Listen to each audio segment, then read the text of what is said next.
Hands. How many of you guys know who Kobe Bryant is? Everybody, right? Okay. Today I will explain to you the inherent advantages that the Los Angeles Lakers have over the Oklahoma City Thunder. Honestly, I feel like I could just stop right here with the Black Mamba, but I'm gonna humor you guys and keep going. I've been researching this topic for a couple weeks now, and I'm also a Laker fanatic. Being that you all live in California, I'm sure most of you here are Laker fans, and if not, you for sure have family or friends that are Laker fans. That's why today I'll be discussing the factors that make up the advantages that the Lakers have over the Thunder, the statistics that back it up, and the facts that prove it. First, I would like to introduce you to the biggest contributors of the Lakers' forceful starting five, starting with him right here.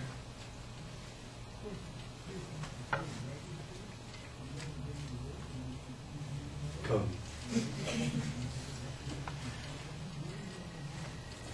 Alright. The Black Mamba, MVP of the league 2008, Finals MVP in 2010 and 2009, All NBA First Team 2011, 2010, 09, 08, 07, 06, 04, 03, and 2002. He was All NBA Second Team 2001 and 2000, All NBA Third Team 2005 and 99, All Rookie Second Team in 97, All Defensive First Team 2011, 2010, 09, 08, 07, 06, 04, 03, and 2000, All Defensive Second Team 2002, 2001, All-Star MVP in 2011, 09, 07, 02.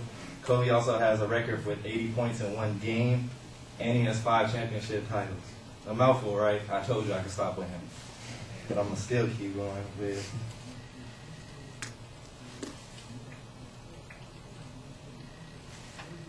7-foot, 250-pound Pau Gasol. He was a Rookie of the Year in 2002, All NBA Second Team in 2011, All NBA Third Team 2010 and 2009, and All Rookie First Team in 2002. And for you guys out there with fantasy leagues, he's the #2 ranked fantasy player in the National Basketball Association.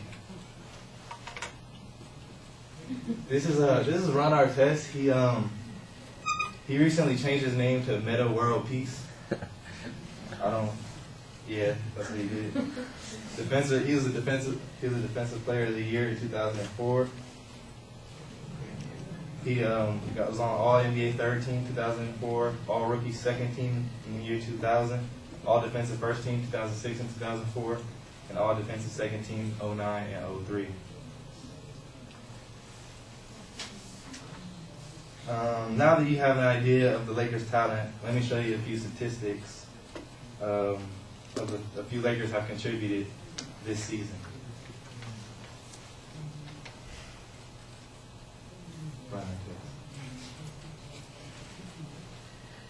Basketball is a game of numbers, and the Lakers dominate their games with astounding numbers, or astounding percentages, I'm sorry.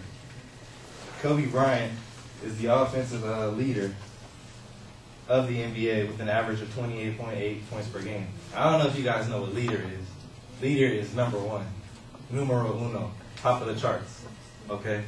Obama is the leader of this nation. Kobe Bryant is the leader of the National Basketball League, points per game.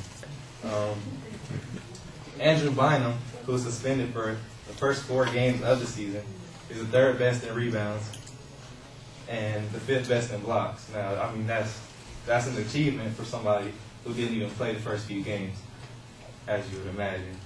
And as a team, the Lakers hold their opponents to the 5th lowest average points per game. Oklahoma City can't even crack the top 15.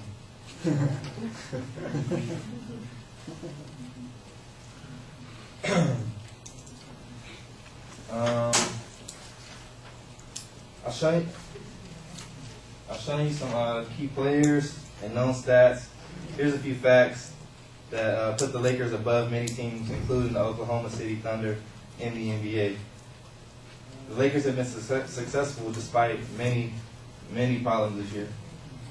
Mike Brown, first of all, they have a new coach. He doesn't have any chemistry with the team. He does not yet know, the hidden players, the talents that they have.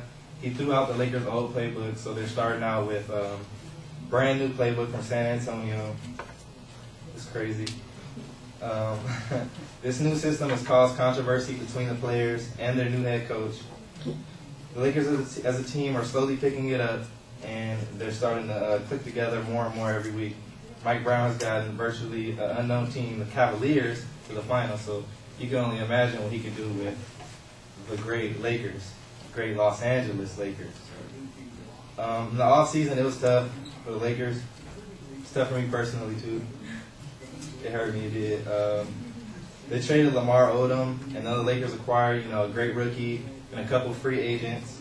The team chemistry is no longer in balance, and at the moment, it's kind of a weakness for the Lakers, but it's quickly clearing up with every passing game. Due to suspension and injuries, they didn't have a big man for 4 games. Lakers got off to a rocky start, but quickly turned up the heat and reunited. Injuries, they don't have a huge effect on our team, on their team, on the Lakers. But it's a defective decision-making of the coach. Mike Brown decided to bench the Black Mamba for, a few more minutes in the game. It may seem like a negative thing, but Kobe's productivity goes up when he's fresh, rather than him playing almost the entire game on an empty tank. Concluding this speech, I've explained to you guys today the key reasons, statistics, and facts on why the Lakers are successful. And because of this information, the Oklahoma City Thunder can only dream of such success.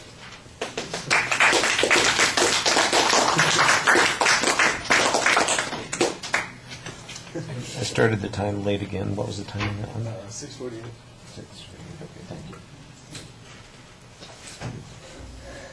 Good try. Good try.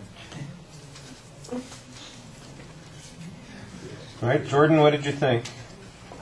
I thought the way he started out, like the interaction with the audience was good, and then his introduction was really good. His thesis, well stated. The topic was interesting, I bet, for most people in this room, except for me because I really don't like the Lakers, but I thought it was really interesting.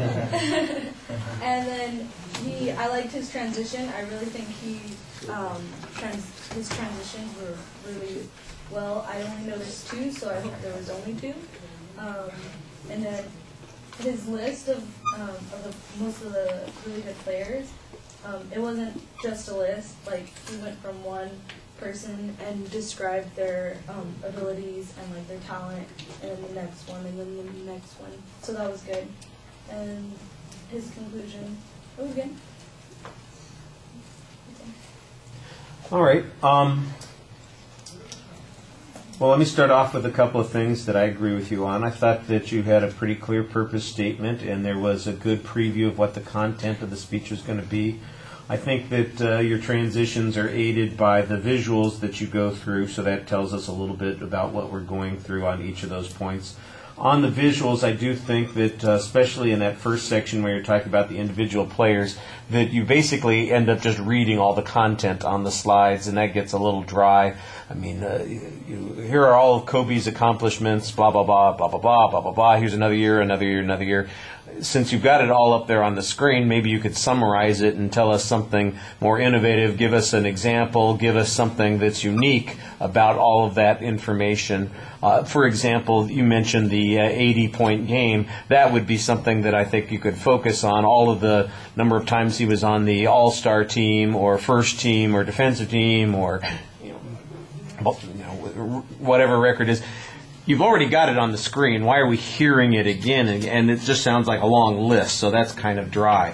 And then then you kind of do the same thing for a couple of the other players, and so that also sounds a little bit dry. And it also sounds, boy, everybody else seems to suck in comparison to Cody because they don't have nearly the same resume or list of accomplishments, and that's not really the impression that you want to leave. So maybe you need to modify that a little bit. I thought the pictures were fine. Like I said, they did a good job doing transitions there.